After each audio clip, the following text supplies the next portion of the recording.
વિસ્તારના રોડ બિસ્માર હાલતમાં જોવા મળી રહ્યા છે। રાજકોટ શહેર કોંગ્રેસ દ્વારા રૂડા ઓફિસનો ઘેરાવ કરવામાં આવ્યો।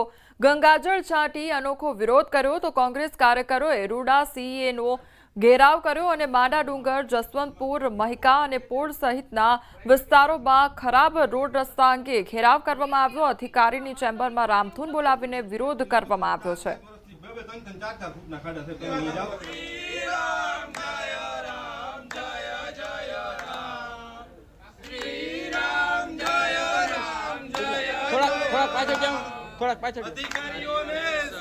રૂડાની અંદર જે સમાવેશ ગામો છે એની અંદર 2-5 ફૂટના 4 વર્ષથી આ ખાડા છે, પણ અધિકારીઓ એ ખાડાને દાગ નથી દેતા।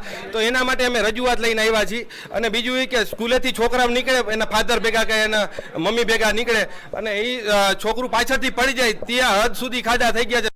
અવારનવાર વિરોધ પક્ષ તરીકે અમે લોકો વિરોધ કરી રહ્યા છીએ અને અવારનવાર અમે લોકો સરકારને રજૂઆત કરી રહ્યા છીએ કે રાજકોટ હોય કે રાજકોટ જિલ્લો હોય, રોડ રસ્તાના કામ કરવા એ તંત્રની ફરજ છે। પણ અત્યારની પરિસ્થિતિ મુજબ દરેક ગુજરાતના રસ્તા જો, રાજકોટના રસ્તા જો કે જિલ્લાના રસ્તા જો, કોઈ પણ રસ્તા છે એ પ્રોપર નથી। રાજકોટ શહેરી વિકાસ સત્તા મંડળ એ પ્લાનિંગ બોડી છે। રોડ રસ્તાની વાત છે તો રોડ રસ્તા, દરેક રોડ રસ્તા જે સપોઝ રોડાની અંદર 48 ગામ છે તો બધા જ રોડ રસ્તા રાજકોટ શહેરી વિકાસ સત્તા મંડળના નથી। રોડમાં અલગ અલગ, સપોઝ આરએનબી પંચાયતના અમુક રોડ છે, આરએનબી સ્ટેટના અમુક રોડ છે, અમુક નેશનલ હાઈવેના રોડ છે, અમુક રૂડાના રોડ છે। ને રિંગ રોડ 2 છે એ રૂડાએ બનાવેલો, કારણ કે જે ઓથોરિટી રોડ બનાવતી હોય છે એ ઓથોરિટીને રિપેરિંગની જવાબદારી છે। રિંગ રોડ 2 છે એ રૂડાએ બનાવેલો છે। રિંગ રોડ 2 ની અંદર અત્યારે સપોઝ કોરાટ ચોકથી લઈને ભાવનગર રોડ સુધીનું કામ અમે શરૂ કરાવી દીધું છે। જામનગરમાં મોડી સાંજે જીએસટીના સરપ્રાઇઝ ચેકિંગથી ફફડાટ વ્યાપી ગયો હતો। જીએસટી વિભાગની ટીમ અમદાવાદથી જામનગર પહોંચી હતી। શંકર ટેકરી ઉદ્યોગનગર થઈ સાંઢિયા પુલ નજીક જીએસટીની ટીમ ત્રાટકી હતી। અનેક વાહનોને આંતરી માલ સામાન જપ્ત કર્યો અને ટ્રાન્સપોર્ટનો માલ ભરીને પસાર થતી છકડો રિક્ષા સહિત 8 થી 9 વાહનોને રોકવામાં આવ્યા હતા।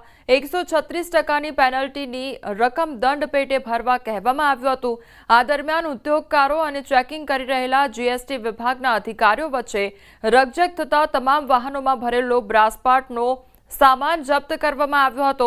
ફેક્ટરી ઓનર્સ એસોસિએશન અને GIDC plot and shade holder association તેમજ લઘુ ઉદ્યોગ ભારતીયના આગેવાનો દોડી ગયા હતા।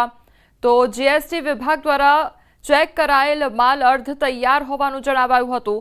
તેમ છતાં કાર્યવાહી કરતા ઉદ્યોગકારોમાં ભારે રોષ ભભૂકી ઉઠ્યો છે। 5-6 વાહનોને રોકી અને ચેકિંગ કરતા અલગ અલગ વાહનોમાં નાના મોટો માલ હોય, કોઈમાં 300 કિલો, કોઈમાં 400 કિલો, કોઈમાં 500 કિલો એવો માલ વાહનને ડિટેન કરેલો છે। પણ આ માલ જે છે એ ફિનિશ ગુડ નથી, અર્ધ તૈયાર માલ છે। છતાં અધિકારીઓ એને ફિનિશ ગુડની વેલ્યુ કરી અને એની ઉપર કાયદેસરની કાર્યવાહી કરે છે। અમારો આ માલ અર્ધ તૈયાર માલ હોય અને આ અમારી જામનગરની પ્રોસિજર છે કે એક કારખાનામાં બધો માલ ઓપરેશન ન થતા હોય, પરંતુ અલગ અલગ જગ્યાએ ઓપરેશન થતા હોય તો એને નાના નાના ઉદ્યોગકારો હોય અથવા તો ઘરે મજૂરી કામ કરતા હોય ત્યાં મોકલતા હોય, એટલે એના પણ જીએસટી નંબર ના હોઈ શકે। તો અમે સરને એવી રજૂઆત કરી છે। સુરત રેલવે સ્ટેશન પાર્કિંગનો વધુ એક વિડીયો વાયરલ થયો છે। પાર્કિંગમાં ગાડી ન મૂકવા બાબતે કોન્ટ્રાક્ટરની માણસોએ મુસાફર સાથે બબાલ કરી હતી અને પાર્કિંગમાં જગ્યા હોવા છતાં વાહન ન મૂકવા દેતા વિવાદ સર્જાયો હતો। 1 કલાકમાં ગાડી નહીં લઈ જાય તો બંને ટાયરમાંથી હવા કાઢી નાખવાની ધમકી આપવામાં આવી હતી। ગઈકાલે આ જ પાર્કિંગના માણસોએ એક્ઝામ આપવા જતા વિદ્યાર્થીઓ સાથે રકઝક કરી હતી। કોન્ટ્રાક્ટરના માણસોએ જાણે આરપીએફ અને જીઆરપીનો કોઈ ડર જ ન હોય તે પ્રકારનું વર્તન કરતા નજરે પડી રહ્યા છે। પોલીસે વિડીયોમાં દેખાતા શખ્સ સામે કડક કાર્યવાહી કરી સાથે માફી પણ મંગાવી છે। જેના અનુસંધાને જ ગઈકાલે વિડીયો વાયરલ થયાના ગણતરીના કલાકોમાં તાત્કાલિક તેને પકડી પાડી અને ધરપકડ કરવામાં આવેલી છે અને તેઓને સખતમાં સખત તેમના ઉપર પગલાં ભરવામાં આવેલા છે।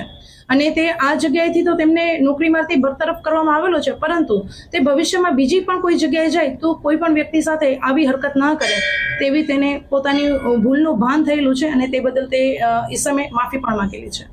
વિભાગ દ્વારા આગાહી કરવામાં આવી છે। આગામી 7 દિવસ સામાન્યથી મધ્યમ વરસાદની આગાહી કરવામાં આવી છે। ચોમાસાની વિદાય શરૂ થઈ ગઈ છે અને કચ્છના કેટલાક ભાગમાંથી ચોમાસાની વિદાય થઈ છે તો 22 અને 23 સપ્ટેમ્બર પણ સામાન્યથી મધ્યમ વરસાદની આગાહી કરવામાં આવી છે તો સામાન્યથી મધ્યમ વરસાદની હજુ પણ આગાહી કરવામાં આવી છે 22 અને 23 તારીખે સામાન્ય તેમજ મધ્યમ વરસાદ વરસી શકે છે 17 से 23 सितंबर तक हल्का से मध्यम बरसात का संभावना रहेगा दोनों क्षेत्रों में, गुजरात रीजन और सौराष्ट्र कच्छ दोनों रीजन में। और भारी बरसात का कोई पूर्वानुमान अभी नहीं दिया गया है। अभी जो हमारा फिशरमैन वार्निंग भी नील दिया गया है